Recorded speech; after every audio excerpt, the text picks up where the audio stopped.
Welcome back, student. In this lecture, I will be talking about nitrogen metabolism, which is written in your syllabus as amino acid synthesis, and I will incorporate something about nitrogen metabolism, and I will expand this topic as nitrogen metabolism.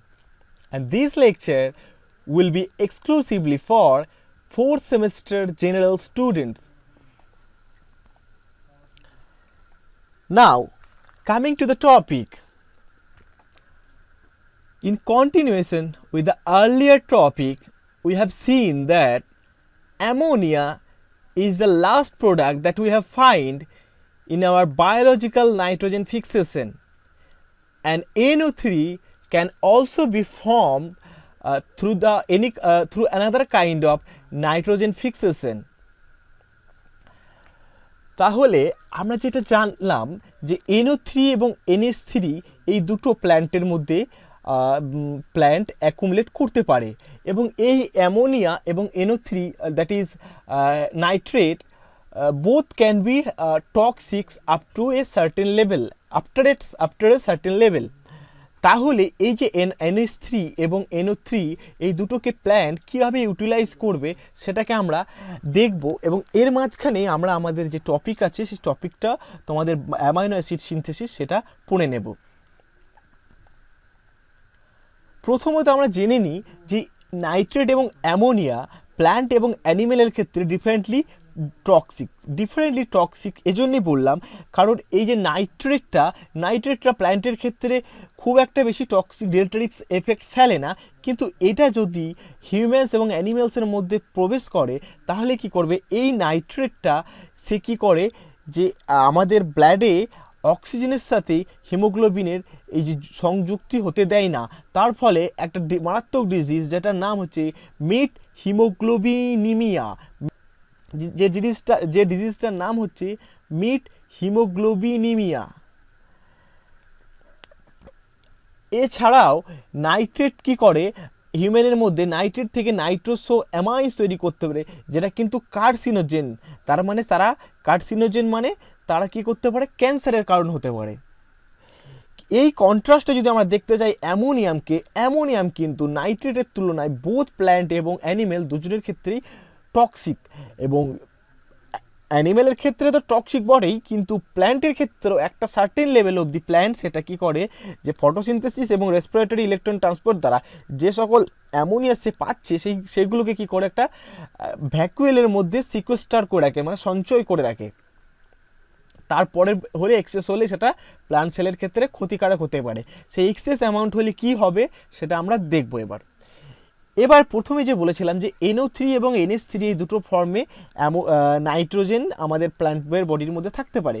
তাহলে যদি NO3 থাকে, সেই NO3 থেকে ফার্স্টে nitrogen NO2 ফর্মে আসবে, এবং সেই NO2 ফর্মের থেকে NH4+ দ্যাট ইজ অ্যামোনিয়াম ফর্মে সে কনভার্ট হবে, এবং এই কনভার্সেশনটাতে টোটাল 12 ATPর কনজিউম হয় বা প্রয়োজন হয়। ইন কন্ট্রাস্ট টু দ্যাট, এরপর যে অ্যামোনিয়া থাকছে বা NH4 হচ্ছে আমাদের, অ্যামোনিয়া একটা প্রোটন নিয়ে NH4 হয়ে যায়, যেটা আমরা বলবো যে এই NH3 সে কিন্তু মানে একটা জায়গায় স্টেবল নয়। NH3 কি করে যে যখন বিভিন্ন জায়গায় সে ট্রান্সলোকেট হয়, সে বিভিন্ন তার pH এর গ্রেডিয়েন্ট অনুযায়ী, যেমন ভ্যাকুয়েল বা ইন্টারমেমব্রেন স্পেসের মধ্যে থাকলে সেখানে লো pH থাকে, তাই NH3 একটা Hকে অ্যাকসেপ্ট করে তারপরে NH4 তৈরি করে বা NH4 ফর্মে সে উপস্থিত থাকে। উল্টো দিকে সে যখন হাই pH পেয়ে যায় তখন একটা OHকে অ্যাকসেপ্ট করে সে NH4টাই আবার NH3তে কনভার্ট হয়ে যায়। তাই আবার এই NH4 থেকে আমরা NH4কে তো ডিরেক্টলি ইনকর্পোরেট করতে পারে না সেল, NH4 থেকে আমরা অ্যামাইনো অ্যাসিডের তাকে এটা কনভার্ট করতে হয়, এবং এই কনভার্সেশনের জন্য 16 ATPর প্রয়োজন হয় পার নাইট্রোজেনে। এইবার এই কনভারসেশনটাকে আমরা দেখব এবং এই কনভারসেশনের ফার্স্ট যে রিয়াকশনগুলো সে তার ফার্স্ট মেথডটাকে আমরা জানবো নাইট্রেট অ্যাসিমিলেশন। নাইট্রেট অ্যাসিমিলেশনটা কি হয়, নাইট্রেট থেকে নাইট্রাইট প্রডিউস হয়, NO3 থেকে NO2 প্রডিউসড হয়, এবং এই যে এনজাইমের দ্বারা তৈরি হয় সেই এনজাইমটার নাম হচ্ছে নাইট্রেট রিডাকটেজ। আর এখানে নোটিসেবল, এখানে কিন্তু NADPH প্লাস H প্লাস লাগছে, এবং যেহেতু এখানে দেখতে পাচ্ছ তোমরা যে পিটা ব্র্যাকেটের মধ্যে আছে, তার মানেটা হচ্ছে যে এই যে পিটা হচ্ছে ভ্যারিয়েবল। ম্যাক্সিমাম ক্ষেত্রে এই যে নাইট্রেট অ্যাসিমিলেশন যেখানে হয়, ম্যাক্সিমামলি এটা যে ফর্মটা থাকে সেটা হচ্ছে NADPH ফর্মেই থাকে, কোনো কোনো ক্ষেত্রে এটা NAD ফর্মে থাকে, মানে NADPH থেকে NADP অর NADH থেকে NADH থেকে NAD, এইভাবে এটা রিডাকশনটা হবে। এবার বলবো এই যে নাইট্রেট রিডাকটেজ আছে, এই নাইট্রেট রিডাকটেজ এনজাইমটা দুটো আইডেন্টিক্যাল সাব ইউনিট নিয়ে তৈরি। সে এক একটা আইডেন্টিক্যাল সাব ইউনিটের মধ্যে তারা তিনটে কোর ইউনিট নিয়ে তৈরি। তার মধ্যে একটা হচ্ছে FAD, যার মানে হচ্ছে ফ্ল্যাভিন অ্যাডেনিন ডাইনিউক্লিওটাইড প্লাস একটা হিম প্রোটিন, আর থাকছে MOCO মানে মলিবডিনাম কমপ্লেক্স, যেটা একটা অর্গানিক মলিকুলের সাথে থাকে, তার নাম হচ্ছে টেরিন। তাহলে FAD প্লাস হিম প্লাস MOCO এই কমপ্লেক্সের মাধ্যমে দিয়ে কী করছে, NADH তার দুটো ইলেকট্রনকে ডিসিপেট করছে, এবং এই ইলেকট্রন গিয়ে ডিরেক্ট পৌঁছচ্ছে কোথায়, NO3-তে যে। নেক্সট আমরা দেখবো যেহেতু Na2 তৈরি হয়েছে এবং এই Na2টাও স্টেবল নয়, সে যে কি করবে, Na2 যে NH4 তৈরি করবে, এবং NH4টা সে কোথায় তৈরি করবে, সাইটোসলে। নোটিস করো এই NH4টা সে তৈরি করবে সাইটোসলে। আর একটা নোটিসেবল জিনিস সেটা হচ্ছে এই NH2 থেকে NH4 ফরমেশনটা ক্ষেত্রে FAD লাগছে, FAD রিডিউস থেকে FAD অক্স হচ্ছে এই জায়গাটা, FAD রিডিউস থেকে FAD অক্সিডাইজ হচ্ছে, এবং Fe4S4 এই প্রস্থিতিক গ্রুপের মাধ্যমে এই কি হচ্ছে, এই NO2 থেকে NH4 প্লাস অ্যামোনিয়ামে কনভার্সেশনটা হচ্ছে। আর এইখানে যে এনজাইমটা লাগছে সেই এনজাইমটার নাম হচ্ছে নাইট্রাইট রিডাকটেজ। এই নাইট্রাইট রিডাকটেজও দু রকম ফর্মে থাকে, একটা তোমার সাইটোসেলে থাকে, আর একটা থাকে তোমার ক্লোরোপ্লাস্টের মধ্যে থাকে। আর একটা কথা এখানে নোটিসেবল জিনিস, এই যে এই প্রসিডিওরটা প্ল্যান্ট কি বোথ রুট এবং শুট দুটো জায়গাতেই এই নাইট্রাইট রিডাকটেজটা করতে পারে। এইবারে আসবো আমাদের যে আলটিমেট টপিক, সেটা হচ্ছে যে NH4 তৈরি হলো অ্যামোনিয়াম, সেই অ্যামোনিয়ামের ফেট বা ভাগ্যটা কি হবে। এইখানে আছে আমাদের টপিক, যেটা হচ্ছে অ্যামাইনো অ্যাসিড সিনথেসিস। এই অ্যামাইনো অ্যাসিড সিনথেসিস না হলে কিন্তু আর সেটা প্ল্যান্টের মধ্যে ইনকর্পোরেট হবে না। তাহলে অ্যামাইনো অ্যাসিড সিনথেসিসের মধ্যে কীভাবে হবে, আমরা নেক্সট দুটো রিয়াকশন দেখব। তার মধ্যে প্রথম রিয়াকশনটা হচ্ছে রিডাকটিভ অ্যামিনেশন। নাম দেখে তুমি বুঝতে পারছো রিডাকশন হবে এবং অ্যামিনেশন ঘটবে, অ্যামিন গ্রুপের অ্যাডিশন ঘটবে। কি হয় না, যে কোনো একটা এখানে হচ্ছে আলফা কিটোগ্লুটারিক অ্যাসিড, এর কিটো গ্রুপের সাথে কি হবে, আমাদের একটা অ্যামোনিয়া অ্যাডিশন হবে। এবং এটা দুটো স্টেপে হবে। প্রথম স্টেপে কি হবে, আলফা কিটোগ্লুটারিক অ্যাসিডের সাথে এই যে কিটো গ্রুপ আছে এবং NH3 আছে, এখানে কিন্তু NH অ্যাডিশন হয়ে যাবে, দিয়ে ইমিউনো গ্লুটামিক অ্যাসিড তৈরি হবে। এবং নেক্সট স্টেপে একটা H2 অ্যাডিশন করে কি করবে, এটা নেক্সট স্টেপে ইমিউনো থেকে গ্লুটামিন অ্যামাইনো ফর্ম বা গ্লুটামিক অ্যাসিড তৈরি হবে, যেটা হচ্ছে COOH CH2CH2 CH NH2 COOH। এবং এই টোটাল এই রিয়াকশন মেথডটার নাম হচ্ছে, প্রসিডিওরটার নাম হচ্ছে রিডাকটিভ অ্যামিনেশন। এইভাবে আমরা প্রথমে আলফা কিটোগ্লুটারিক অ্যাসিড থেকে আমরা যেমন পেলাম গ্লুটামিক অ্যাসিড, সেই রকমই আমরা অক্সালো অ্যাসিটিক অ্যাসিডের থেকে ইমিউনো এবং অ্যামাইনো ফর্মে আমরা অ্যাসপার্টিক অ্যাসিড পেতে পারি, এবং বোথ পাইরুভিক অ্যাসিড থেকেও আমরা NH3কে ইনকর্পোরেট করে দিয়ে কি করতে পারি, অ্যালানিন পেতে পারি। এবং এই তিনটে জিনিস তোমরা যেটা দেখতে পাচ্ছ, যে পাইরুভিক অ্যাসিড, অক্সালো অ্যাসিটিক অ্যাসিড এবং আলফা কিটোগ্লুটারিক অ্যাসিড, এগুলো তিনটেই কিন্তু হচ্ছে ক্রেবস সাইকেলের তিনটে ইন্টারমিডিয়েট প্রোডাক্ট। সেই তিনটে ইন্টারমিডিয়েট প্রোডাক্ট এইগুলো যখন এক্সেসিভ হয়, তার সাথে সাথেই এই কাজগুলো কিন্তু চলতে থাকে প্ল্যান্টের মধ্যে। This reaction of reductive amination is of central importance because of their high proportion of glutamate is formed in this manner. It is the major part of their entry of ammonia into the metabolism. তার মানে এখানে কি বুঝতে পারছি, যে এইটা হচ্ছে one of the most important এই নাইট্রোজেন অ্যাসিমিলেশনের ক্ষেত্রে, কারণ এইখানে অ্যামোনিয়াম কি করছে, গ্লুটামেট তৈরি করছে, এবং এই যে অ্যামোনিয়াও গ্লুটামেট তৈরি করার মধ্যে দিয়েই অ্যামোনিয়া প্ল্যান্টের দেহে প্রবেশ করছে। আর একটা সেকেন্ড রিয়াকশন আছে যেটা হচ্ছে একটু এই রিয়াকশনটার সঙ্গে দেখে নাও, এখানে NH3 লাগছে, NH3টা হচ্ছে ফ্রি NH3, এই রিয়াকশনটার নাম হচ্ছে ট্রান্সঅ্যামিনেশন।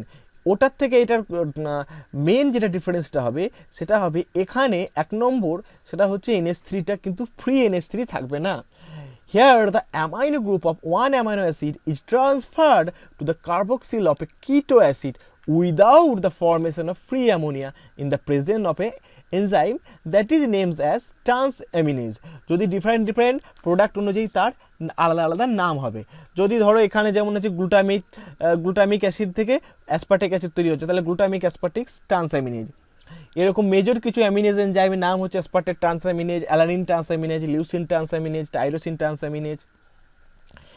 কিন্তু এদের মধ্যে অ্যাসপারাজিন এবং গ্লুটামাইন থেকে অ্যাসপার্টিক অ্যাসিড এবং গ্লুটামিক অ্যাসিড পাওয়াটা প্ল্যান্টের ক্ষেত্রে হচ্ছে one of the most important. তো কীভাবে হচ্ছে রিয়াকশনটা, মেকানিজমটা আমরা দেখে নিই। এখানে তুমি দেখতে পাচ্ছ যে 5 কার্বনযুক্ত গ্লুটামিক অ্যাসিডের মধ্যে 4 নম্বর কার্বনে একটা NH2 আছে এবং তার সাথে অক্সালো অ্যাসিটিক অ্যাসিডের 3 নম্বর কার্বনে একটা কিটো আছে। ট্রান্সঅ্যামিনেজ, ট্রান্স কথাটা মানে হচ্ছে ভিন্ন, এইখানে অ্যামিনেশনটা ভিন্ন কার্বনে হবে এবং এটা ট্রান্সফার হবে অন্য একটা কার্বনে, অন্য একটা প্রোডাক্টে। এই NH2টা কী করবে, এই NH2 গ্রুপটা ওই অক্সালো অ্যাসিডের কাছে চলে যাবে, তাই কী হবে COH CH2C NH2 এখানে ফর্মেশন করবে আর COH ছিল টোটাল। এইখানে কী হবে, গ্লুটামিক অ্যাসিড থেকে অ্যাসপার্টিক অ্যাসিড ফর্মেশন হবে আর এই কিটো গ্রুপটা দেখো এখানে চলে এলো, তাই এই অক্সালো অ্যাসিটিক অ্যাসিড থেকে আবার কি হলো, আলফা কিটো গ্লুটারিক অ্যাসিড প্রোডাকশন হয়ে গেল। Next is the formation of amides. অ্যামাইডটা কী করে হবে, এটার থেকে অ্যামাইডের থেকে আবার এই রিয়াকশনটা তুমি কন্ট্রাস্টে দেখে না, যেহেতু এখানে ফ্রি NH3 ছিল না এবং এখানে কি হচ্ছে ট্রান্সঅ্যামিনেশন হচ্ছে। অ্যামাইডে কি ফর্মেশন অফ অ্যামাইড কীভাবে হয় না, এখানে একটা হাইড্রক্সিল পার্ট যে অলরেডি যে প্রডিউস গ্লুটামিক আছে সেই গ্লুটামিক অ্যাসিডে একটা বাইরের থেকে একটা NH3 ইনকর্পোরেট করবে এবং সে তার ওই যে হাইড্রক্সিল পার্ট আছে সেই হাইড্রক্সিল পার্টের সাথে রিপ্লেসমেন্ট করবে, টোটালি রিপ্লেসমেন্ট করবে। গ্লুটামিক অ্যাসিডের হাইড্রক্সিল যে পার্ট আছে ওপরে 1 নম্বর কার্বনে সেটাকে NH3 রিপ্লেসমেন্ট করে দিয়ে NH2টা রিকর্পোরেট করে যাবে এবং এখানে ATP এবং Mg+2 এর খুবই প্রয়োজন আছে। তাই যেহেতু ATP থেকে ADP তৈরি হবে, এই এনজাইমটার নাম হবে গ্লুটামাইন সিনথেটেজ, নট সিনথেজ, সিনথেটেজ। ঠিক একইভাবে যেভাবে আমরা গ্লুটামিক অ্যাসিড থেকে গ্লুটামাইন পেলাম, অ্যাসপার্টিক অ্যাসিড থেকেও আমরা অ্যাসপারাজিনও পেতে পারি। যেহেতু অ্যাসপারাজিনেও দেখতে পাচ্ছি আমরা COOH আছে, সেই OH-কে এখান থেকে কী করে পুরোপুরি রিপ্লেস করে দিয়ে NH3 এখানে ইনকর্পোরেট করে যাবে, CH2CO NH2 CHNH2 COOH, that is asparagine সে প্রডিউস করবে through the enzyme asparagine synthetase. এইবার এই যে অ্যাসপারাজিন বা গ্লুটামাইন তৈরি হলো, এরা কিন্তু আবার ব্যাক করে যেতে পারে অ্যাসপার্টেট বা গ্লুটামেটে। As for this example, glutamine plus 2 oxalo acetic acid plus NADPH, সে গ্লুটামেট সিনথেটেজ এই এনজাইম দ্বারা গ্লুটামেট প্রডিউস করছে। এইবার আসবো আমরা অ্যামোনিয়াম অ্যাসিমিলেশন। এই যে এতগুলো অ্যামোনিয়াম এখানে প্রডিউস হচ্ছে NH3 থেকে NH4 যে প্রোটোনেটেড হচ্ছে, সবই অ্যামোনিয়াম কি ডিরেক্টলি এখানে ইনকর্পোরেট হতে পারছে বা সবই অ্যামোনিয়াম কি গ্লুটামাইন বা অ্যাসপারাজিন হচ্ছে?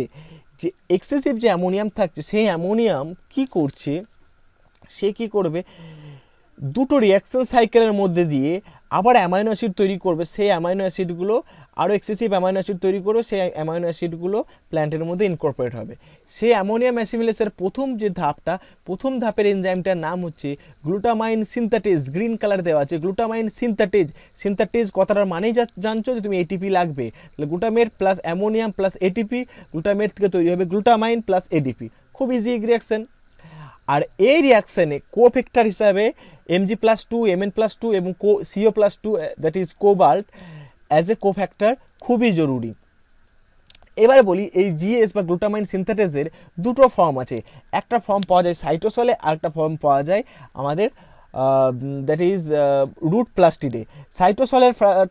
সাইটোসলে যেটা পাওয়া যায় সেই সাইটোসলের ফর্মটাতে মেনলি ইন্টারসেলুলার নাইট্রোজেন ট্রান্সপোর্টের ক্ষেত্রে গ্লুটামিন তৈরি হয়, আর যেটা আমাদের তোমার রুট প্লাস্টিডে হয় সেই রুট প্লাস্টিডে যে আমাদের জিএস এনজাইমটা থাকে, সেই এনজাইমটা কি করে, যে গ্লুটামিনটা প্রডিউস করে, সেই গ্লুটামিনটা লোকাল ট্রান্সপোর্টের ক্ষেত্রে ইউজ হয়।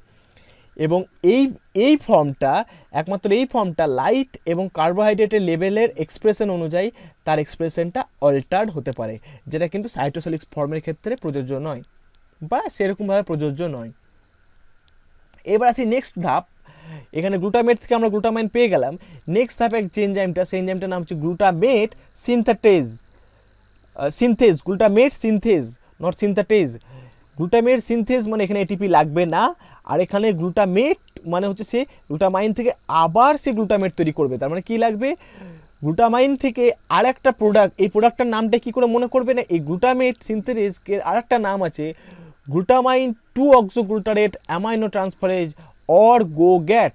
গোগ্যাট, ওজি মানে হচ্ছে অক্সোগ্লুটারেট। তো গ্লুটামাইন প্লাস 2-অক্সোগ্লুটারেট তুমি অ্যাড করে দিলে, এখানেই তুমি এনজাইমের মধ্যে তুমি সাবস্ট্রেটের নাম পেয়ে গেলে। গ্লুটামাইন 2-অক্সোগ্লুটারেটকে অ্যাড করে দিয়ে আবার পেয়ে গেলে 2 মলিকিউল গ্লুটামেট।